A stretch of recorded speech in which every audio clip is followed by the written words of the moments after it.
Hello my dear student. आज का topic है इंटरमॉलिक्यूलर फोर्सेस। कुछ स्टूडेंट्स ने मुझे कमेंट बॉक्स में कमेंट किया था कि मैडम मुझे इंटरमॉलिक्यूलर फोर्सेस को समझा दीजिए, थोड़ा उनको डाउट है, तो आज मैं इंटरमॉलिक्यूलर फोर्सेस एक्सप्लेन करने जा रही हूँ। इंटरमॉलिक्यूलर फोर्सेस को IMF भी बोला जाता है, IMF शॉर्ट में बोलते हैं। And what is intermolecular forces? Intermolecular force are the force of attraction और repulsion which act between neighbouring particles like atom, molecule और आयंस। एटम, मॉलिक्यूल या आयंस के बीच में, ठीक है, इंटरमॉलिक्यूलर फोर्स एक फोर्स लगता है। वो फोर्स या तो अट्रैक्शन का होता है या रिपल्शन का होता है। मतलब या तो वो फोर्स एक दूसरे को अट्रैक्ट कर रहे होते हैं या एक दूसरे से दूर जा रहा होता है, रिपल कर रहे होते हैं। तो इंटरमॉलिक्यूलर फोर्सेस क्या होते हैं? वो ऐसे फोर्सेस होते हैं, क्या कहलाते हैं ये? Intermolecular forces are the force of attraction और repulsion which act between neighbouring particles.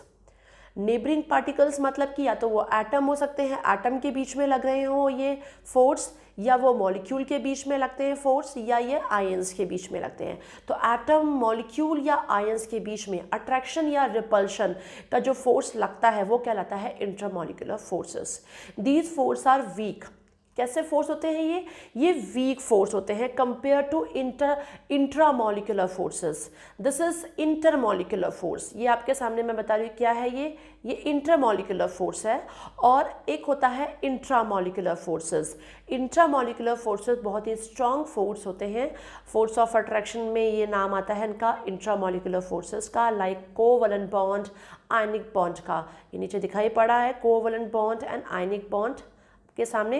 तो कोवलेंट बॉन्ड, आयनिक बॉन्ड आते हैं इंट्रामॉलिक्यूलर फोर्सेस में, और हम जिसकी बात कर रहे हैं that is intermolecular forces. Intermolecular force weak होते हैं compare to intramolecular forces. Intramolecular forces से ये बॉन्ड कैसे होते हैं? कमज़ोर होते हैं। और इंट्रामॉलिक्यूलर फोर्सेस क्या होते हैं? कोवलेंट बॉन्ड और आयनिक बॉन्ड। तो आपको समझ में आ गया what is intermolecular forces. Intermolecular forces are the forces of attraction और repulsion which act between neighbouring particles. किसी भी neighbouring particles like atom, molecule या आयन के बीच में अट्रैक्शन या रिपल्शन जो लगता है वो कहलाता है इंटरमॉलिक्यूलर फोर्सेस। इंटरमॉलिक्यूलर फोर्सेस क्या होते हैं? वीक फोर्स होते हैं। किस टाइप के फोर्स होते हैं? That is a weak force compare to intramolecular forces. Intramolecular forces क्या होते हैं? कोवलेंट और आयनिक बॉन्ड। किसी भी मॉलिक्यूल के बीच में कोवलेंट बॉन्ड या आयनिक बॉन्ड जो लगता है वो ज़्यादा स्ट्रांग होता है compare to intermolecular forces. Now next, यहाँ पे देखिए आपको ये डायग्राम दिख रहा है, और ध्यान से देखिएगा। इधर देखिए HCl दिया हुआ है, और यहाँ ये बीच में बॉन्ड बॉन्ड बॉन्ड लगा हुआ है, एंड देन HCl आ रहा है। देखिए H और Cl के बीच में, ये दो मॉलिक्यूल के बीच में, एटम के बीच में जो बॉन्ड लग रहा है, जैसे strong intramolecular force of attraction है। क्या है ये? Strong intramolecular force of attraction जो कोवलेंट बॉन्ड लग रहा है। लेकिन अब ये जो दो दिख रहा है आपको, एक यहाँ दिख रहे हैं और एक दूसरा आपको ये दिख रहा है। इन दोनों के बीच में जो यहाँ पे ये बॉन्डिंग दिखाई पड़ रहा है, this weak intermolecular force of attraction, ये क्या है? ये वीक होते हैं। तो ये जो दो कंपाउंड के बीच में, एटम के बीच में, मॉलिक्यूल के बीच में जब लगता है तो वो इंट्रामॉलिक्यूलर फोर्सेस होते हैं, और इन दोनों के बीच में देखिए यहाँ पे जो लग रहा है that is a weak intermolecular force. अब यहाँ पे भी आप देखिए इंट्रामॉलिक्यूलर फोर्स और इंटरमॉलिक्यूलर फोर्सेस। देखिए जैसे यहाँ कोई कंपाउंड है, इनके बीच में आपस में जब ये जुड़ रहे हैं तब ये देखिए इनके बीच में कैसा बॉन्ड लग रहा है? इंट्रामॉलिक्यूलर फोर्सेस लग रहा है। बट जब ये दूसरे के साथ जोड़ रहे हैं तो उनके बीच में जो बॉन्डिंग हो रही है वो किस टाइप की हो रही है? इंटरमॉलिक्यूलर फोर्सेस दिख रही है, आपके सामने दिखाई पड़ रहा है। हम कोई भी वाटर का देखिए मॉलिक्यूल ले लिया है, और यहाँ पे भी देखिए वाटर का मॉलिक्यूल दिखाई पड़ रहा है, तो HO की जो बॉन्डिंग है, यहाँ पे HO की जो बॉन्डिंग है that is intramolecular force, that is intramolecular force.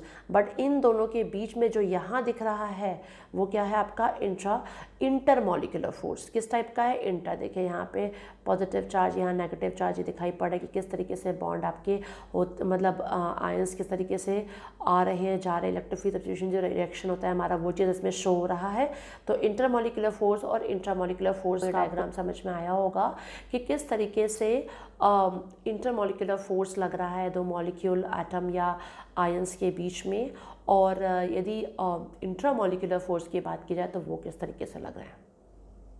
Now important intermolecular forces, हम इम्पॉर्टेंट इंटरमॉलिक्यूलर फोर्स की यदि बात करते हैं तो there are 3 most important intermolecular force. Number 1 is dipole dipole forces. क्या है? Dipole dipole forces is a very important intermolecular force. Next is induced dipole forces, जिसको हम हाइड्रोजन बॉन्ड भी बोलते हैं। कहने को ये स्ट्रॉन्ग बॉन्ड होता है लेकिन इंट्रामोलिकुलर फोर्स से ये कमज़ोर होता है। And next is vendor wall, जैसा स्पेलिंग मिस्टेक हो गया है, वेंडर वॉल्स है, WAALS होता है, यहाँ E दिख रहा है। तो वेंडर वॉल फोर्सेस ये भी आपका है, ये भी आपके किस में आते हैं? वीक बॉन्ड में ही आते हैं, सामने दिखाई पड़ रहे हैं। और इसको भी हम, तो ये तीनों के तीनों जो आपके सामने दिखाई पड़ रहे हैं ये तीनों इम्पॉर्टेंट इंटरमॉलिक्यूलर फोर्सेस में आते हैं। That is dipole dipole forces, induced dipole force और hydrogen bond, and van der Waal forces. तो आप इन तीनों में तीनों के तीनों ही इंपॉर्टेंट है। तो आज आपको मैंने ये समझाया व्हाट इज़ इंटरमॉलिक्यूलर फोर्स, कि कोई भी फोर्स ऑफ अट्रैक्शन या रिपल्शन जो भी लगता है किसी एटम, मॉलिक्यूल या आयन के बीच में, वो कहलाता है intermolecular force. Intermolecular force weak forces होते हैं compare to intramolecular forces. Intramolecular forces में कोवलेंट बॉन्ड और आयनिक बॉन्ड आते हैं जो कि बहुत ही स्ट्रॉन्ग बॉन्ड होते हैं। और इंटरमॉलिक्यूलर फोर्सेस में यदि हम बात करें तो डाइपोल डाइपोल फोर्स आता है, इंड्यूस्ड डाइपोल फोर्स और हाइड्रोजन बॉन्ड आते हैं, वैन डर वाल फोर्सेस आते हैं जो कि एक वीक फोर्स के फॉर्म में काम करते हैं। तो ये आज का हमारा टॉपिक था इंपॉर्टेंट मॉलिक्यूलर फोर्सेस। यदि आपको आज का टॉपिक समझ में आया हो तो प्लीज़ लाइक कीजिए, सब्सक्राइब कीजिए। सब्सक्राइब के बगल में हमारा बेल आइकॉन है, प्लीज़ उसको क्लिक करना ना भूलें कि नेक्स्ट वीडियो का अपडेशन आपको ज़रूर मिल जाए। एंड शेयर भी कीजिए। यदि आपको इंटरमॉलिक्यूलर फोर्सेस के टाइप्स के बारे में भी जानना है तो प्लीज़ आप मुझे कमेंट कीजिए कि मैं आपको उसको भी एक्सप्लेन ज़रूर कर दूँगी। Thank you so much.